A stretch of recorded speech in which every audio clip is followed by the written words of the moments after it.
Welcome back to my YouTube channel unique classes.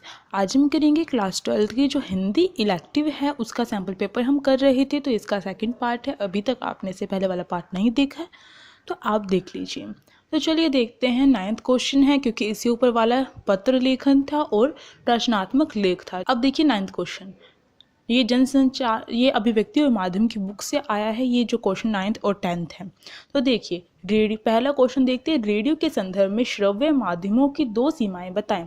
जो radio है उसमें, रेडियो हम सभी जानते हैं कि एक श्रव्य माध्यम होता है, तो उसकी जो सीमाएं हैं, कोई भी दो हमें सीमाएं बतानी है और किसी एक सीमा का हमें उपाय बताना है। यानी कि कोई भी दो उसकी जो बुराइयां हैं वो हमें बतानी है, अवगुण बताने हैं, हानि बतानी है।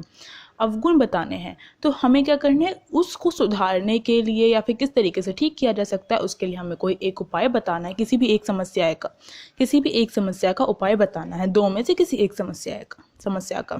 फर्स्ट वाला 3 नंबर का है, इसलिए यहाँ पर हमसे दो समस्याएं पूछी हैं और इसके साथ हमसे पूछा है किसी एक समस्या का उपाय। तो देखिए, रेडियो संचार का एक तरफा माध्यम होता है। हम सभी जानते हैं कि रेडियो में केवल श्रव्य माध्यम है, वो हम सुन सकते हैं, उसका हम कोई फीडबैक नहीं कर सकते। यही क्या है, इसकी सबसे बड़ी समस्या होती है। हम किसी भी चीज़ की प्रतिक्रिया जाहिर नहीं कर सकते हैं। तो ये होगी इसकी फर्स्ट जो समस्या है। अगली जो इसकी समस्या है वो ये है कि जिस तरीके से जो टीवी है उसमें चित्रात्मकता की गुणवत्ता है, यानी कि जो चित्रात्मकता है, जो टीवी पर फोटोज़ दिखाई जाती हैं, ऐसा हम रेडियो में नहीं देख सकते हैं। मान लीजिए जो रेडियो है उसे हमें लगातार और ध्यानपूर्वक सुनना पड़ता है, क्योंकि अगर हम ध्यान से नहीं सुनेंगे, बीच में कोई बात हमसे छूट गई तो क्या है, हम उसे दोबारा नहीं पा सकते, क्योंकि रेडियो बार बार जो समाचार है वो रिपीट नहीं होते हैं, बहुत बार ऐसा भी होता है। तो इससे क्या है, हमारा समय भी क्या होता है, खराब जाता है। क्योंकि हम कभी कभार क्या होता है, कोई चीज़ हम देखकर समझ लेते हैं तो उसमें चित्रात्मकता की गुणवत्ता नहीं है, वो एक तरफा माध्यम है, केवल श्रव्य माध्यम है। तो इसकी बुराई यही है, इसकी कमी यही है, इसकी सीमा यही है कि ये ना तो प्रतिक्रिया जाहिर कर सकते हैं इसमें हम, और ना ही चित्रात्मकता की गुणवत्ता इसमें दिखती है, हमें इसका अभाव हमें नज़र आता है। इसके साथ साथ मान लीजिए कोई भी चीज़ बीच में छूट गई है तो उसे क्या हम दोबारा नहीं सुन सकते हैं, क्योंकि हमें दोबारा पहले पूरी की पूरी न्यूज़ सुननी होगी, दोबारा जब भी जाकर रिपीट होगी वो न्यूज़ रेडियो पर। तो ये क्या है, इसकी सीमा है। अब इसको ठीक करने के लिए इसका उपाय देखते हैं किसी भी एक का। तो इसका उपाय देखिए, इस वाले पैराग्राफ में लिखा हुआ है। प्रतिक्रिया तंत्र की कमी को दूर कर, जो प्रतिक्रिया तंत्र है यानी कि जो फीडबैक नहीं दे सकते हैं, उसके लिए हम एक उपाय यहाँ पे बता रहे हैं। तो देखिए, नेटवर्किंग में रेडियो के उपयोग को मजबूत करने के लिए संस्थागत और सामुदायिक स्तर पर श्रोता मंच स्थापित किए जा सकते हैं। इसमें क्या कर सकते हैं, हम श्रोता मंच स्थापित कर सकते हैं, जिसके अंदर क्या है, जो कार्यक्रम है, जो अलग अलग कार्यक्रम रेडियो में आते हैं उसके बारे में श्रोताओं से हम प्रतिक्रिया ले सकते हैं। उसके अनुसार क्या हम डेटा बना सकते हैं कि किस लोग जो श्रोता हैं, सुनने वाले, क्योंकि रेडियो में सुनने वाले होते हैं, तो उनकी क्या समस्याएं हैं, कौन सी फीडबैक आई है, उसके अनुसार डेटा तैयार किया जा सकता है। तो ये क्या हो गया, ये इसका उपाय हो गया है। अब इसका अथवा वाला जो क्वेश्चन है वो देखते हैं। अब सेकंड क्वेश्चन देखिए, कविता के महत्वपूर्ण घटक कौन कौन से हैं। ये वाला जो क्वेश्चन है, ये वाला हमने करवा रखा है। आपको पता होगा कि जो कविता है उसके कौन कौन से घटक होते हैं। तो चलिए देखते हैं। तो जो कविता है वो कब जाकर एक कविता बनती है, क्योंकि जो कविता है उसके लिए कौन से घटक ऐसे हैं जिसके बिना कविता को कविता नहीं कहा जा सकता है। तो देखिए, सबसे पहली बात क्या होती है, कविता में भाषा की बात होती है। भाषा के बिना जो कविता है वो अधूरी होती है, क्योंकि कुछ ऐसे जो शब्द होते हैं, तुकबंदी जो होती है कविता में हमें दिखाई देती है। जो भाषा होती है वो महत्वपूर्ण होती है, और भाषा शब्दों से बनती है। हम सभी जानते हैं कोई भी भाषा के शब्दों के द्वारा ही बनती है। शब्दों का एक विन्यास होता है जिसे वाक्य कहा जाता है। भाषा प्रचलित एवं सहज हो, पर संरचना ऐसी कि पाठक को नई लगे। हम सभी जानते हैं कि जो भाषा है वो प्रचलन में हो, ऐसी नहीं कि आप बहुत पुरानी कोई भाषा है, जैसे प्राकृत भाषा हो गई या कोई भी पुरानी भाषा जो थी उसे उठा ले आते हैं, या फिर किसी भी क्षेत्र की भाषा में आप लिख देते हैं और आप उसका प्रकाशन कहाँ करते हैं, दूसरे क्षेत्र में करते हैं। तो इससे क्या होगा, दिक्कत हो जाएगी, क्योंकि जो भाषा है वो प्रचलन में नहीं है। तो आम बोलचाल की जो भाषा होती है उसे थोड़ा इस्तेमाल करते हुए कवि को क्या है लिखना चाहिए, लेखन कार्य करना चाहिए, कविता लिखनी चाहिए। पर इस तरीके से लिखनी चाहिए कि पाठक को लगे इसमें कुछ नया है, ऐसा ना लगे कि ऐसी कविता तो मैं भी लिख सकता था। तो कुछ हटकर होनी चाहिए और भाषा सरल, सहज और आम बोलचाल की भाषा होनी चाहिए। आम बोलचाल की भी नहीं कह सकते हम, प्रचलित भाषा होनी चाहिए। अगले देखिए, कविता में संकेतों का बड़ा महत्व होता है। जो संकेत होते हैं कविता में वो बहुत ज़्यादा महत्वपूर्ण होते हैं, जैसे कि चिन्हों, यहाँ तक कि दो पंक्तियों के बीच का खाली स्थान भी कुछ कह रहा होता है। बहुत बार क्या है, कवि कुछ संकेतों के माध्यम से अपनी बात रखता है। सीधे सीधे बात न रख के कोई ना कोई क्या, जो कवि होता है वो सीधी सीधी बात न रख के घुमा फिरा के बातें लिखता है। जैसे कि आपने से पहले वाली वीडियो में तोड़ो कविता पे जो प्रश्न आया था उसे देखा, तो उसमें चट्टानें तोड़ने के लिए कही गई है। तो उसमें जो कवि है वो ये नहीं कह रहा है कि तुम चट्टानों को तोड़ो जाकर, उसका कहने का तात्पर्य कुछ और है कि तुम्हारे मन में जो ऊब है, जो मैल है किसी के प्रति, जो घृणा है, उसको हटाओ। तो ये कहने का मतलब है। तो यहाँ पर क्या है, संकेतों का प्रयोग किया गया है और हर एक पंक्ति क्या है, कुछ कह रही है। तो वही बात यहाँ पर कही गई है। अगला देखिए, आगे है, वाक्य गठन की जो विशिष्ट प्रणाली होती है उन्हें शैली कहा जाता है। इसलिए विभिन्न काव्य शैलियों का ज्ञान भी जरूरी है। इन्हों जो वाक्य गठन होता है, जो वाक्य हैं उन्हें जोड़ने के लिए एक शैली का प्रयोग किया जाता है। जो कवि है उसे सबसे पहले जो शैलियाँ हैं, काव्य शैली है, उसका ज्ञान होना भी जरूरी होता है, तभी उसे लेखन करना चाहिए। आगे देखिए, जो छंद है उनका ज्ञान होना भी एक कवि के लिए जरूरी बात होती है, क्योंकि छंद मुक्त कविता लिखने के लिए भी, और जो छंद मुक्त कविता, एक छंद कविताओं में छंद का प्रयोग करते हुए भी उसे ज्ञान होना चाहिए। और जब वह छंद मुक्त कविता कर रहा है, यानी कि छंदों का प्रयोग नहीं कर रहा है, तो उस समय भी क्या है, उसे कविता का ज्ञान हो, तो उस समय भी क्या है, उसे छंदों का ज्ञान होना चाहिए।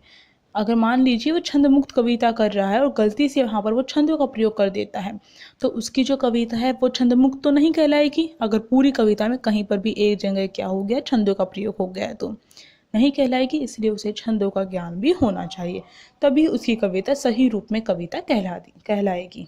आगे देखिए, अगला है, जो कोई भी कविता होती है वो समय विशेष की उपज होती है, यानी कि जो समय, जो प्रचलित समय है उसमें जो भी चीज़ प्रचलन में है, जो भी प्रवृत्तियां हैं उस समय की, जो भी विशेषता है उस समय की, या फिर समाज में कोई भी कुरीतियां हैं, बुराइयां हैं, उनको देखकर ही कवि क्या है, अपने मन के विचारों को कागज पर उतारता है।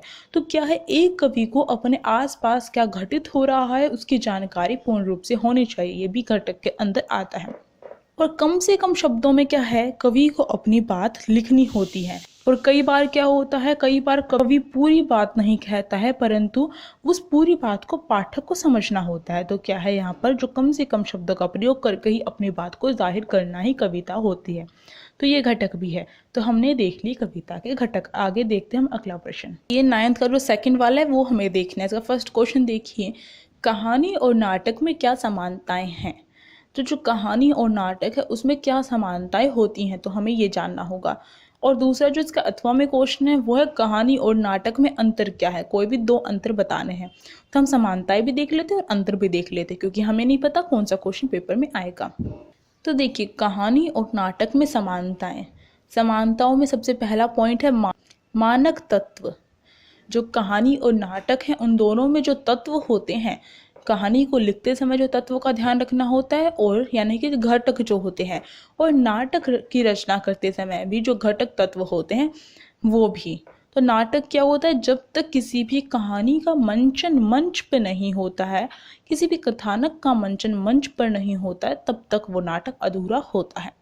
तो देखिए, जो नाटक और कहानी के जो तत्व है, जैसे कि जो कथानक हो गया, कथानक क्या होता है, कोई भी कथा होती है, जो कहानी होती है, अगर हम शॉर्ट में कहें तो कथा का स्वरूप, जैसे कि कहानी जो होती है वो कथा पर आधारित होती है। कोई भी कहानी जो होती है एक तरीके से पूरी की पूरी जो स्टोरी है उसको ही कहा जाएगा कथानक।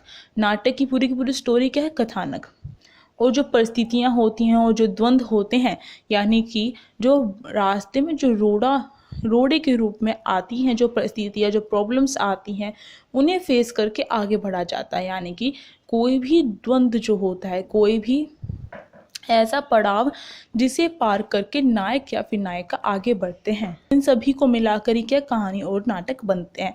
तो ये दोनों के दोनों क्या हैं, ये सेम होते हैं कहानी और नाटक में।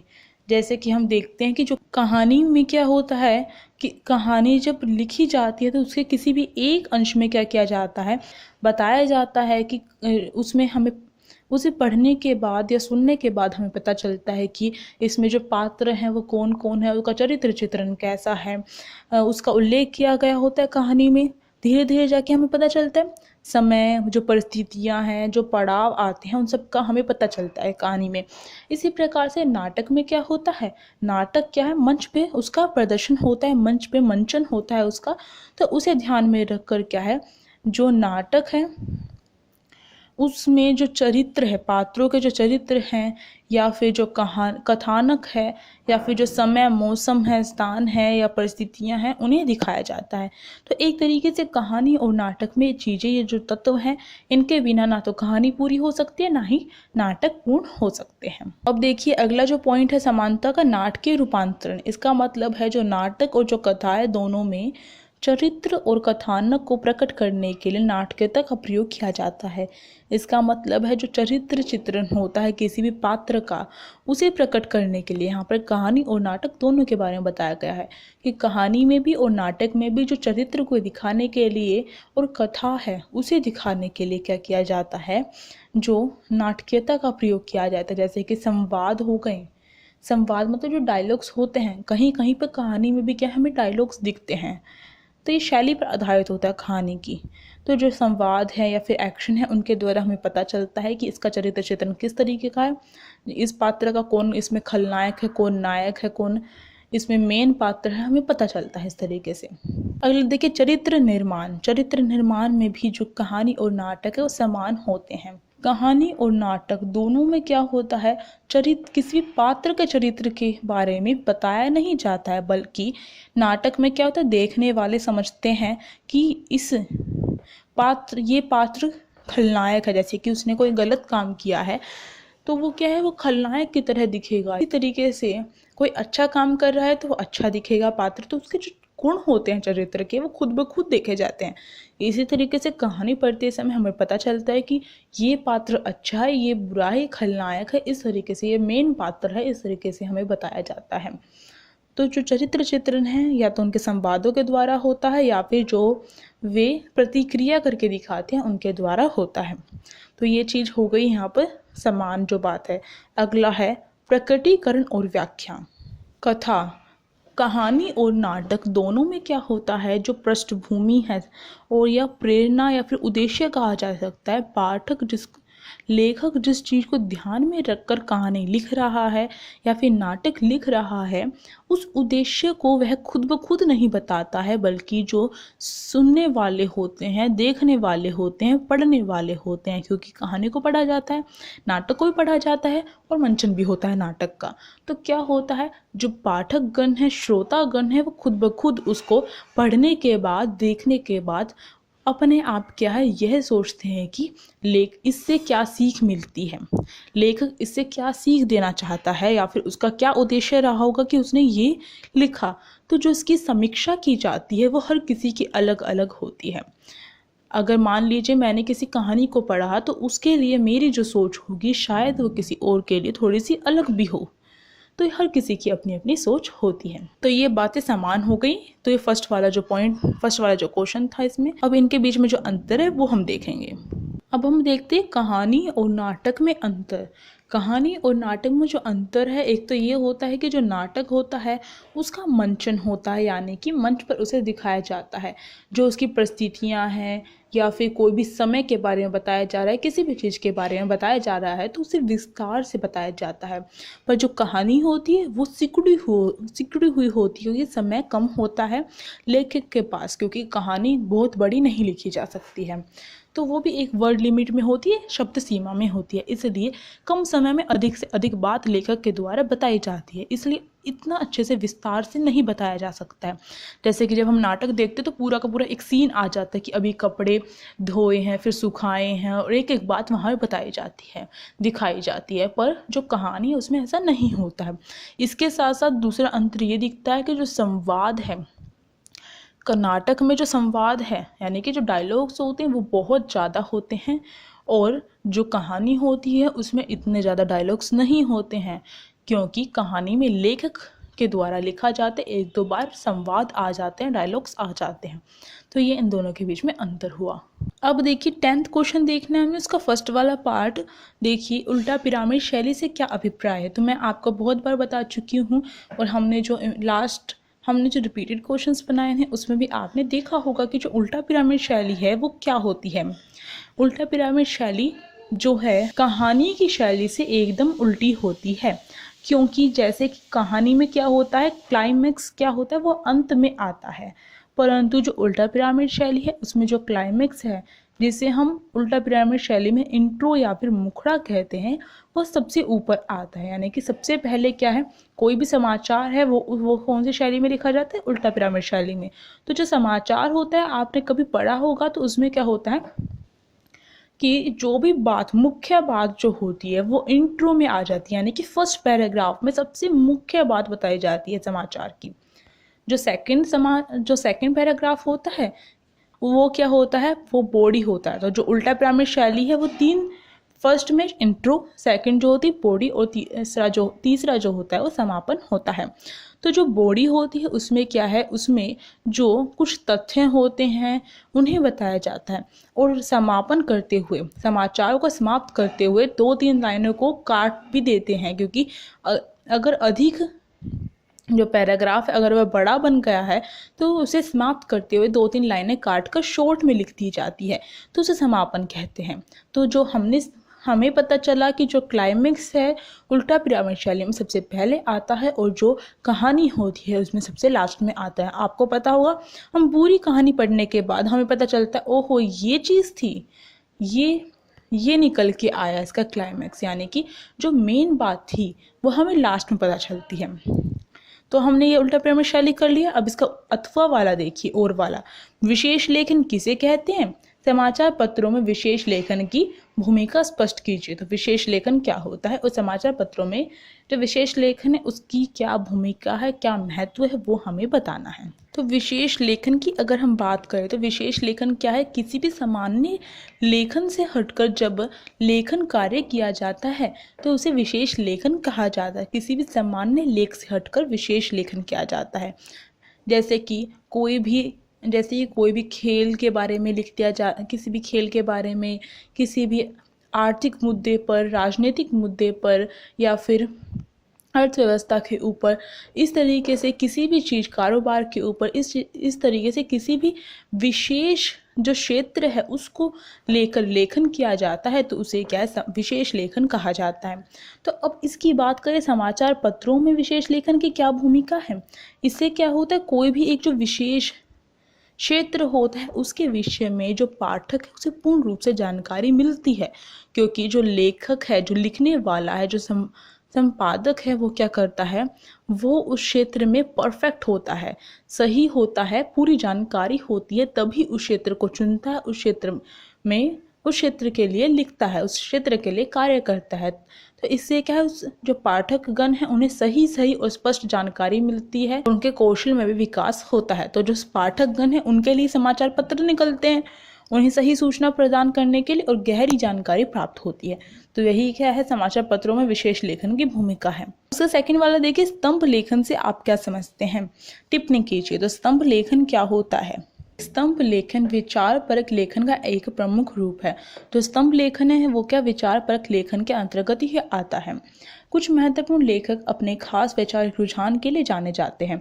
हम सभी जानते हैं कि कुछ लेखक ऐसे होते हैं जो अपने विचारों के लिए जाने जाते हैं, और इसको देखते हुए जो समाचार पत्र होता है वो क्या करता है, उनको एक लेख लिखने के लिए दे देता है कि तुम्हें रोज क्या है, एक लेख लिखना है जिसमें जिसे उसे स्वतंत्रता होती है कि उस लेखक को स्वतंत्रता होती है कि वो अपने विचारों का इस्तेमाल कर सकता है। कई बार क्या होता है, इस स्तंभ के कारण ही अखबार प्रसिद्ध हो जाता है।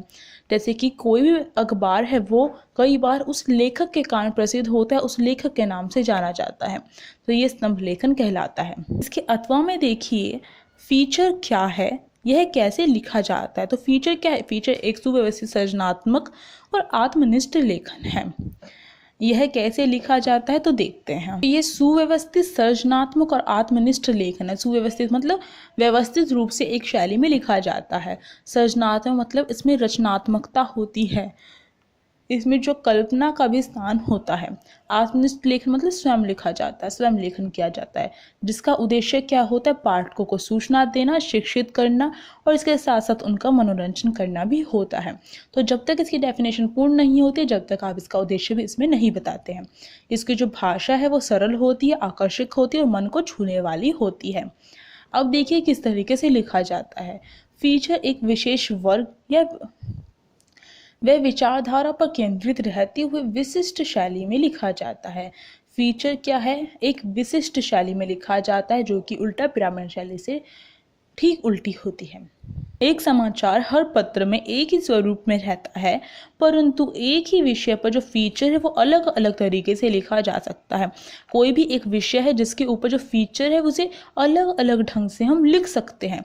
पर जो समाचार की शैली उल्टा पिरामिड शैली है, इसका मतलब क्लाइमेक्स सबसे पहले आएगा, इंट्रो बाद क्लाइमेक्स सबसे पहले आएगा, उसके बाद बॉडी और फिर समापन, यानी कि उसकी जो शैली है वो एक ही रहेगी उस विषय के प्रति, परंतु जो फीचर है उसे अलग अलग तरीके से लिखा जा सकता है क्योंकि ये कथात्मक शैली पर आधारित है। अगला देखिए, फीचर में अतिरिक्त साज सज्जा, तथ्यों और कल्पना का रोचक मिश्रण रहता है। हम सभी जानते हैं जो फीचर है उसमें फोटोज, ग्राफ, इसके साथ साथ जो कल्पना है उसको भी स्थान मिलता है, पर जो समाचार होते हैं उसमें ऐसा नहीं होता है।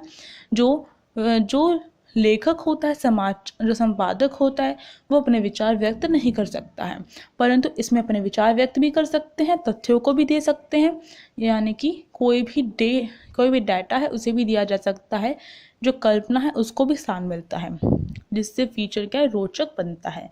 अगला, इसमें फोटो की प्रस्तुति, जो फीचर है उसमें फोटोज लगाई जाती हैं, हम सभी जानते हैं। जैसे कि ऊपर बताया गया, फीचर में जो आंकड़े हैं, कार्टून है, चार्ट है, नक्शे हैं, इन सब का प्रयोग करके इसे रोचक बनाया जाता है। फीचर जब तक अधूरा होता है जब तक ये चीज़ें नहीं होती हैं, और फीचर की जो भाषा है वो सरल रूपात्मक होती है, परंतु समाचार की भाषा क्या है? सपाट बयानी होती है, यानी कि सही सही बयान कर दिया जाता है। पर फीचर की भाषा में हम थोड़ा घुमा फिरा कर भी लिख सकते हैं, मुहावरों का प्रयोग भी कर सकते हैं। अगला देखिए, फीचर में शब्दों की अधिकतम सीमा नहीं होती है, यानी कि जो फीचर है हम उसे जो उसकी सीमा 250 से लेकर 500 तक की कही जाती है, पर इससे ज़्यादा भी लिखा जा सकता है और इससे कम भी लिखा जा सकता है। पर जो समाचार पत्र है उसकी एक जो सीमा होती है, तो ये अंतर भी यहाँ पर हो रहा है, आपका समाचार पत्र और फीचर लेखन में अंतर भी किया जा रहा है। तो देखिए अगला, पर आपको यहाँ पर जो अगर फीचर लेखन किस प्रकार से किया जाता है तो ज़रूरी नहीं है आप यहाँ पर समाचार पत्र के बारे में बताइए।